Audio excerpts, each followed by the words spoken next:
사무엘하 19장 1절로 8절 상반절까지의 말씀을 가지고 다윗이 다시 통치자로 서려면 이란 제목으로 하나님 말씀 같이 나눕니다. 1992년도 서울 강남에 있었던 주님의 교회 전교인 수련회 때에 소년부에 속해 있는 정민홍 어린이가 사망하는 불의의 사고가 일어났습니다. 특별히 이 아이가 죽은 것을 보면 전혀 위험하지도 않았고 세미나가 열리는 연수 실내에서 일어난 사고였기 때문에 당시 그 교회를 목회하는 이재철 목사님이나 교회 모두가 다 엄청난 충격에 빠지게 되었습니다.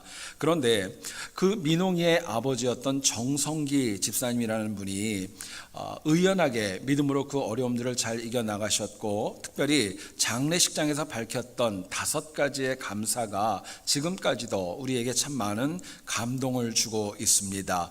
아버지가 10대 갓된 아이의 죽은 그 죽음을 보고 5가지의 감사를 이렇게 드렸어요.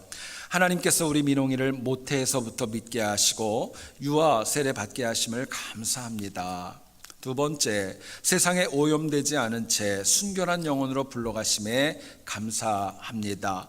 3번째, 교통사고와 끔찍한 사고가 아니라 수련회 때 불러가시니 또한 감사합니다. 4번째, 민홍이 자리가 크지만 더 크게 채우실 하나님의 은혜를 믿기에 감사합니다. 5번째입니다. 사고 후에 같이 신앙생활하는 교인들이 보여준 그 사랑에 진심으로 감사합니다. 이야기를 했어요. 당시 장례식에 참석했던 모든 교우들이 다 굵은 눈물을 흘리면서 엄청난 은혜를 받게 되었습니다. 게다가 교회와 또 담임 목사를 비롯한 교육자들이 흔들릴 수도 있는 위기의 상황이었었지만 오히려 교회가 더욱더 큰 은혜로 회복이 될 수 있었고 크게 부흥하는 단초가 될 수 있었답니다. 여러분, 세상 사람들은 그렇게 얘기를 합니다. 위기가 기회이다 라고 이야기하는 분들도 있지만 이것을 역으로 생각하면은 기회가 위기도 될 수 있는 가능성이 있습니다. 문제는 우리가 위기 가운데 어떤 마음가짐과 어떤 신앙을 가지는가에 따라서 우리의 삶이 회복이 될 수도 있고 우리의 삶이 퇴보가 될 수도 있습니다. 우리는 삶의 고난에 회복을 다 소원하지만 안타깝게도 회복을 받는 길이 아니라 정반대의 길로 가는 경우들이 얼마나 많이 있는지 모릅니다. 오늘 본문의 내용을 보면 다윗은 압살롬의 반역 전쟁에서 승리했다는 소식을 들었지만은 그 반응이 그렇게 좋지 않았고 시큰둥했습니다. 그런데 압살롬 그 반역의 숙에 자신의 아들이 죽었다는 이야기를 들었을 때에 정말 통곡하며 아파합니다. 처음에 이 구스 사람이 와서 압살롬의 전사 소식을 전했을 때에도 내 아들 압살롬아, 내 아들 압살롬아 그렇게 울었던 영혼이 모든 군대가 다시 본진으로 돌아오기까지도 그 슬픔은 끊이지 않았고 오히려 더 깊어지게 됩니다. 특별히 다윗이 이렇게 아파했던 이유가 있습니다. 자신이 과거에 밧세바를 범함으로 인하여서 그 결과로 압살롬이 이렇게 그 죄를 받았다라고 하는 죄책감이 다윗의 마음에는 가시지 않았던 겁니다. 그러는 가운데에서도 요압이라고 하는 군대 사령관이 다윗에게 강권합니다. 더는 슬퍼할 이유가 없다는 것이고 오히려 반역의 뒷수습과 왕권의 회복을 위해서 빨리 정신을 차리라고 다그쳐 들어갑니다. 실제로 당신은 울고 있을 때가 아니라 내전으로 흐트러진 민심을 수습하고 국가의 기틀을 재정립해야 될 때가 분명히 맞았기 때문이었습니다. 마침내 다윗은 오늘 본문 8절 상반절을 보면은요, 다시 자리에서 눈물을 떨구고 일어납니다. 성문에 앉았다는 것은 다시금 통치자의 자리로 돌아왔다는 것이고 다시금 국가의 대표로서 국가를 운영해 나갔다고 하는 회복을 선언하는 모습이라고 저희들에게 말씀합니다. 여러분, 우리는 이 땅을 살아가면서 감당하기 어려운 환난 때문에 아파하고 쓰러질 때가 얼마나 많이 있는지 몰라요. 실제로 사랑하는 가족을 잃을 때도 있고 배신을 당할 때도 있고 건강을 잃어버릴 때도 있고 경제적인 어려움으로 인하여서 자신도 모르게 하나님을 원망하며 아파할 때가 적지 않습니다. 여러분, 이처럼 살면서 힘들 수는 있지만 어느 누구도 계속 힘들어지는 것을 원하는 영혼은 없습니다. 그러나 힘들고 어려운 일을 이겨내려면요, 나중에 하나님 하나님 주시는 분명한 간증이 있지만 이것을 이겨내는 영혼들, 회복하는 영혼들은 그렇게 많지 않음이 현실입니다. 여러분, 그렇기 때문에 우리가 진심으로 내 삶의 어려움 가운데 회복되기를 원하신다면, 내가 이전보다 더 잘 믿기를 원하신다면 그 방법을 다른 곳이 아니라 하나님의 말씀에서 찾아야 될 줄을 믿습니다. 여러분, 오늘 본문을 통해 우리가 다윗이 그 어려웠던 위기를 이기고 다시 통치자로 회복되기 위해서 과연 무엇이 필요했고, 또 우리에게 주는 도전이 과연 무엇인가 같이 한번 살펴보기를 원합니다.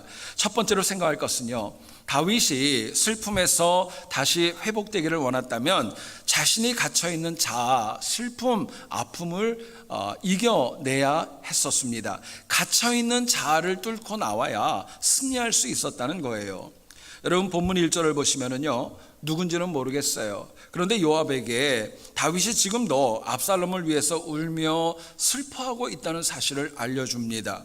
히브리 원어를 보면은 울다라고 하는 동사의 뽀케라고 하는 이 동사는 통곡하다라는 소리입니다. 그냥 눈물이 흐르는 게 아니라 소리내서 우는 거예요. 그리고 그 문법적인 형태를 보게 되면은 분사형으로 되어져 있어서 계속적으로 지금 통곡하며 울고 있는 모습을 의미합니다.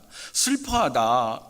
히브리 원어인 화이트 엠벨이라는 이 단어는 죽은 자를 위해서 애통하며 아파하고 크게 눈물 흘리는 모습을 반복적으로 저희들에게 쓰여주고 있습니다. 여러분, 이처럼 다윗이 큰 슬픔에 빠져 있었기 때문에 그 상황이 어떻게 되었을까요?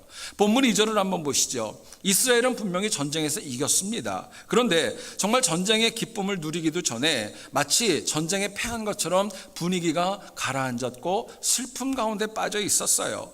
본문 3절을 보시면은요, 승리했기 때문에 정말 기뻐하며 개선가를 부르며 들어와도 부족할 판에 마치 싸움에서 져서 부끄러워가지고 도망치듯 들어오는 모습으로 다윗의 눈치를 보게 되었던 것입니다. 그런데 그럼에도 불구하고 다윗은 그 모든 모습을 보았지만은 여전히 성경은 얘기를 합니다. 얼굴을 가리고 내 아들 압살롬아, 내 아들 압살롬아 하면서 슬퍼 통곡하며 울었다라고 저희들에게 말씀합니다. 반복하지만 당시 이 다윗의 마음에는 밧세바 사건으로 인한 그 책임이 정말 압살롬에게 갔다는 것을 도저히 견디지를 못했던 것으로 여겨집니다. 그런데 참 안타까운 모습이 있어요. 처음에 여러분들 우리가 묵상을 했지만 밧세바가 낳은 아이가 하나님께서 치셔서 죽지 않습니까? 당시 다윗은 그 어려운 시간을 믿음으로 잘 이겨내지 않아요? 그런데 오늘 본문을 보게 되면 다윗은 과거보다도 더 연약해지고 미약한 믿음을 가지고 여전히 슬픔 가운데 갇혀가지고 아무것도 못하는 그런 모습으로 그대로 살아가고 있었던 것입니다. 실제로 만약에 본문에서 요압이 나타나서 다윗을 책망하지 않았다면 다윗의 슬픔은 언제까지 갈지 누구도 알 수 없는 사실이었습니다. 여러분, 이처럼 다윗의 문제가 이것이었습니다. 슬픔에 갇혀 있었습니다. 과거에 갇혀 있었습니다. 그렇기 때문에 군사들의 감정, 그들이 느끼는 거 전혀 상관하지 않았어요. 그들이 왕에게 외면을 당해서 아파하고 서운해하고 섭섭해한다는 거 전혀 아랑곳하지 않았던 것입니다. 다윗은 이처럼 과거에 갇혀 있었고 범죄한 과거의 죄에 갇혀 있었고 압살롬의 죽음에 깊이 붙잡혀 있었기에 그 영혼에게는 회복이 너무나도 멀리 있었던 것입니다. 결국 다윗이 다시금 왕권을 회복하기 위해서 가장 먼저 해야 될 것은요, 하나님을 향한 믿음으로 갇혀있는 자기 자신과 과거의 아픔을 믿음으로 이겨나가고 뚫고 나가는 믿음의 승리가 필요했던 것입니다. 여러분, 이처럼 우리의 삶을 보더라도 우리의 삶에 발생하는 다양한 환난은 정말 내 삶을 가둘 때가 있죠. 힘들게 할 때가 있습니다. 정상적인 생활을 하지 못하게 하고 마침내 나를 너무나도 무기력하게 가두어두고 묶어버릴 때가 적지 않습니다. 여러분, 그렇기 때문에 그런 환난을 내가 이기지 못한다면, 그 안에 갇혀 있다면요, 그 아픔은 나에게 쓴뿌리가 되어지고 나중에까지도 내 미래를 좌지우지하는 악으로 내 삶에 남아질 수 있다는 거예요. 문제는 충분히 이길 수 있습니다. 그런데 해보지도 않고 노력하지도 않고 그냥 포기해가지고 묶이고 갇혀 살아가는 경우가 우리 주변에는 너무도 많이 있다는 데 아픔이 있습니다. 주님의 공생의 말기를 보면 예수님의 12사도들 가운데 베드로와 가룟 유다가 참 많이 유사했고 범죄도 컸었고 그들의 삶이 참 많이 비교가 되지요. 그런데 그들은 둘 다 똑같은 죄인이었지만 미래에 받는 평가는 얼마나 다른지 모릅니다. 이유가 있다면 유다는 자기 자신의 생각에 갇혀 있었습니다. 그런 생각이 많았어요. 나는 죄인이야. 나는 내가 힘으로 해결할 수가 없어. 나는 죽어야 돼. 이런 생각에 사로잡히다 보니까 결국에는요 자살로 그 생을 마감하지 않습니까? 근데 여러분 베드로는 어땠죠? 유다만큼이나 범죄가 적지 않았지만은 그 자아에 갇혀 있지 않고요 오히려 정말 낯뜨거울 수도 있고 부끄러울 수도 있었지만은요 정말 마가의 다락방에 기도하는 자리에 들어가서 함께 엎드려 기도하는 모습으로 나아갑니다. 여러분 결국 베드로는 하나님의 은혜로 죽을 수밖에 없는 그 영혼이 위대한 사도로 변화되는 역사가 일어날 수 있었던 것입니다. 여러분 우리가 이 땅을 살다 보면 갇히는 대상을 보면은요 환난만 있는 것이 아닙니다. 엄밀히 보면 우리의 삶 가운데 나를 너무 믿는 자기 과신에 갇힐 수도 있고 내 자존심에 갇힐 수도 있고 고집에 갇힐 수도 있고 믿음이 없는 불신에 갇혀서 묶여서 살아갈 수도 있습니다. 살면서 매번 나를 아프게 했던 상처에 갇혀가지고 이로 인하여 넘어지고 아파하는 것 얼마나 많이 있는지 모릅니다. 문제는 나를 가두어 놓은 상처를 벗어나려고 하지 않고 그냥 나는 원래 그래. 그래도 저 사람보다는 나아. 자기 합리화로 인하여서 그 문제로부터 나오려는 생각조차 없게 살아갑니다. 물론 처음에는 후회도 합니다. 아파도 합니다. 그러나 시간이 가면 갈수록 노력도 없어지고 나는 안 되구나. 나는 구제불능이구나. 자기 자신을 더 가두어 버리고 마는 것입니다. 나중에는 하나님께 도움을 구해보지도 않고 도전하지도 않고 결국에는 포기하고 마는 지경까지 가서 회복은 점점 더 멀어질 때가 적지 않습니다. 여러분 오늘날 현대인들은요 많은 감옥에 갇혀 산다고 어떤 학자가 얘기를 했습니다. 이를테면 6가지가 있는데요 첫 번째는 이런 감옥이 있답니다. 자아 도취의 감옥입니다. 이게 뭐냐면요 이렇게 거울을 보면서 자기가 너무너무 잘났다는 거예요. 여러분 아세요? 왕자병에 걸린 분들과 공주병에 걸린 분들은요 약도 없어요. 그건 치유가 잘 안 돼요. 왜? 자아도취가 너무 극심하기 때문에 그래요. 그 외에도 누군가를 비판하는 비판의 감옥도 있고 절망에 빠지는 절망의 감옥도 있고 과거에 붙잡혀가지고 더 이상 발전하지 못하는 과거 지향적인 감옥도 있고 선망의 감옥도 있다고 합니다.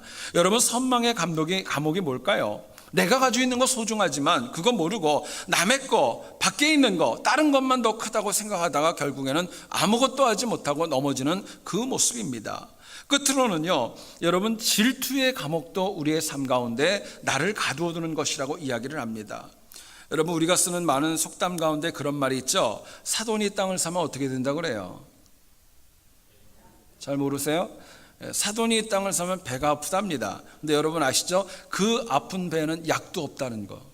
절대로 낫지 않아요. 왜? 질투가 너무나도 굳게 갇혀 있기 때문에 그렇습니다.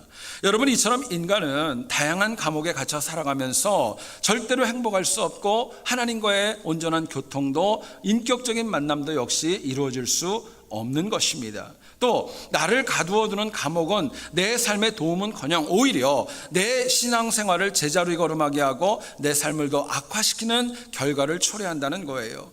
더 심각한 문제는 바쁘고 분주하다고 복잡하고 또 나아가서는 피곤하다고 나를 가두고 있는 것이 무엇인가 생각도 하지 않고 그냥 하루하루 넘어가고 대충대충 하루하루 넘어가는 그 삶이 나를 회복으로부터 더 멀리 만들어 버린다는 사실입니다. 여러분 이 저녁에 한번 내 자신에게 진지하게 물어보세요. 최근에 여러분들이 떨치지 못하고 매번 붙잡혀 있고 나를 힘들게 하고 나를 가두어둔 것이 과연 있다면 과연 무엇이 있을까요? 하나님은 아시겠죠. 근데 여러분 아세요? 지금 내 마음에 떠오르는 그것, 지금 내 마음에 제일 먼저 생각나는 그거 벗어버리지 않으면 나는 하나님 앞에 회복의 길은 점점 더 멀어질 수 있다는 것입니다. 그렇게 갇힌 것을 벗어버리면 더 나은 내일로 갈 수 있는 길이 열리지만 그대로 하지 못하는 경우가 너무나도 많이 있다는 데 아픔이 있습니다. 여러분, 헤르만 헤세라고 하는 유명한 독일의 소설가가 있죠. 그분이 쓴 소설 가운데 데미안이라고 하는 책에 이런 유명한 말이 있습니다. 잘 들어보세요. 새는 알을 까고 나와야만 넓은 하늘을 날 수 있고 눈 아래로 펼쳐준 넓은 세상을 볼 수 있다. 속히 자신을 둘러싸고 있는 껍데기를 깨고 나와야 한다. 껍데기를 깨는 자만이 새로운 세상을 볼 수 있기 때문이다. 이야기를 했습니다. 여러분, 참 의미심장한 이야기입니다. 힘들고 어려워도 나를 감싸고 있는 뭔가의 껍데기를 내가 깨 나가야 더 나아질 수 있고 회복될 수 있다는 도전입니다. 혹시라도 지금도 내 마음에 죄가 있을 수 있고 열등감이 있을 수 있고 미움이 있을 수 있고 경쟁의식이 있을 수 있고 수많은 것들이 내가 갇혀 있다면 절대로 나는 살아 역사하는 하나님을 만나기에는 쉽지 않은 길에 있는 것입니다. 여러분, 내가 알건 모르건 간에 중요한 도전이 있습니다. 어떤 감옥이든 간에 무엇이 나를 가두어뒀든 간에 분명한 것은 예수 그리스도의 십자가는 그것을 이길 능력을 주십니다. 복음은 이길 수 있습니다. 그렇기 때문에 우리가 삶의 어려움을 이기고 회복하기를 원한다면 우리가 더 굳건하게 하나님을 붙드는 믿음 위에 살아가야 될 줄을 믿습니다. 저는 여러분들 모두가 다 세상은 물론이고 내 자아에 갇히지 말고 복음과 은혜에 갇혀서 더 나아지고 더 큰 은혜를 누리는 회복의 은총을 누리는 우리 모두가 될 수 있기를 주의 이름으로 축원드립니다.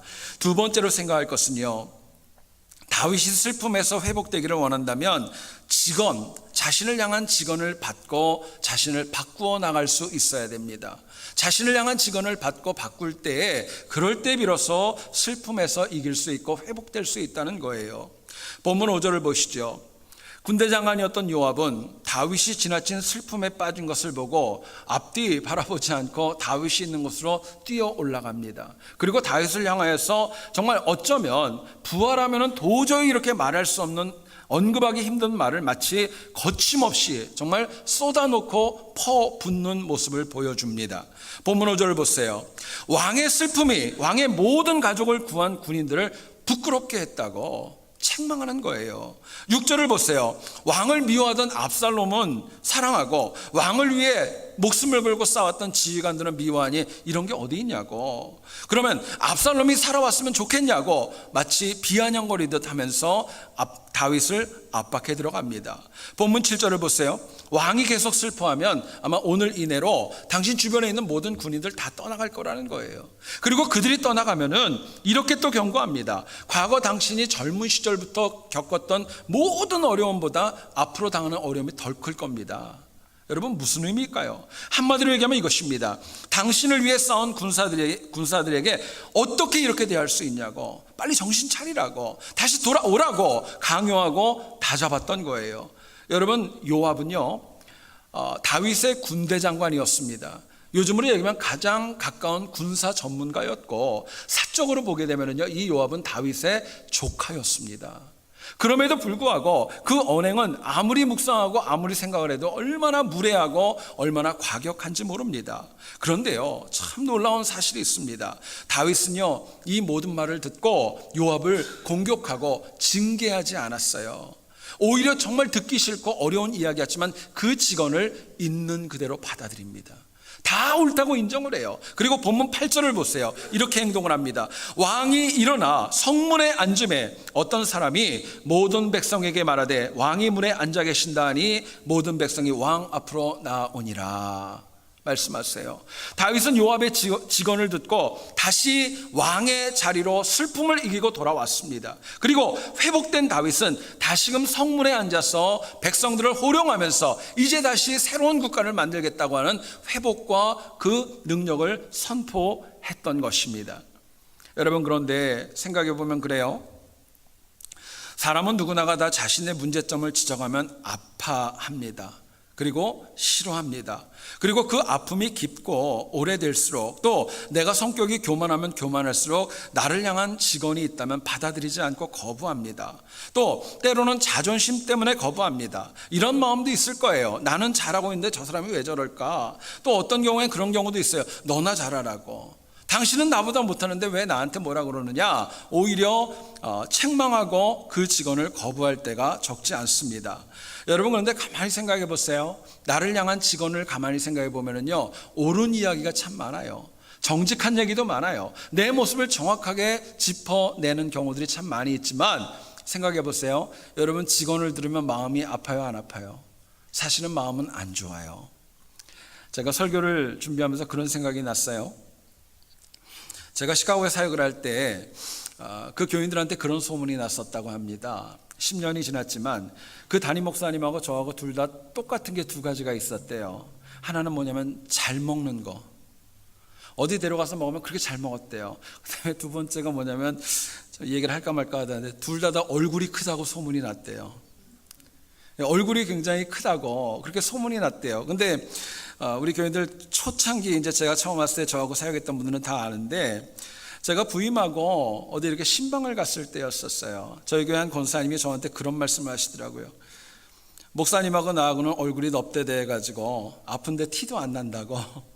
근데 제가 그 말을 듣고 마음속에 깜짝 놀라면서 그런 생각이 들었어요. 여기도 소문이 퍼졌나? 뜨끔한 생각이 제가 참 많이 들었어요. 제가 그 얘기하니까 어떤 분은 그러더라고요. 어떤 분은 얼굴이 달덩이 같은 분도 있었고 얼굴로 인해서 그런 아픔이 있는 분들도 적지 않았답니다. 여러분, 한번 생각해 보세요. 옳은 얘기라고 다 기쁜 건 아니에요. 맞는 얘기라고 내 마음에 다가오는 것도 분명히 아닙니다. 그런데요, 직언은 분명히 옳고 필요한 말이지만은요, 날카로운 직언은 사람을 상하게 할 수도 있습니다.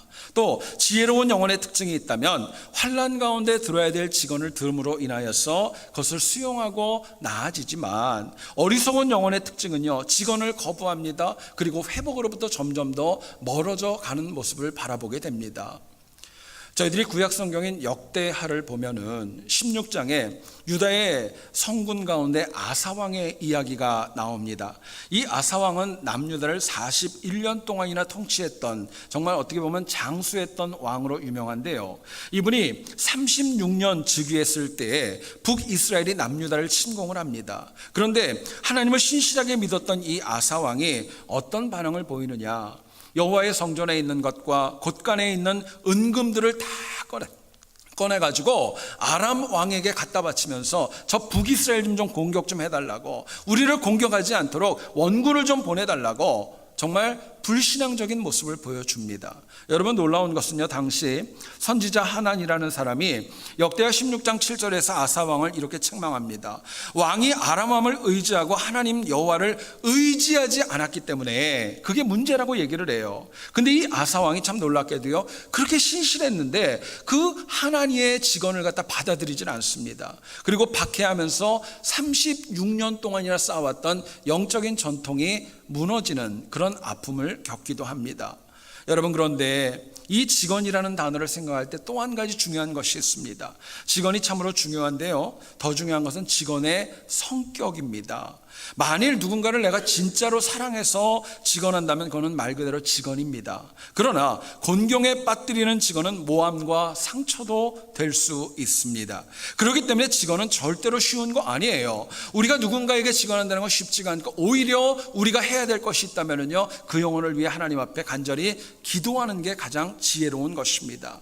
여러분, 또한 직언은 내가 아무리 중심을 다해서 사랑하는 마음으로 한다 할지라도 상대방이 받아들이지 않으면 그거는 아무런 소용과 열매도 없기 때문에 어려운 것입니다. 설교를 준비하면서 이 이야기가 생각이 났어요. 중국의 춘추 전국시대에 실제로 있었던 일이랍니다.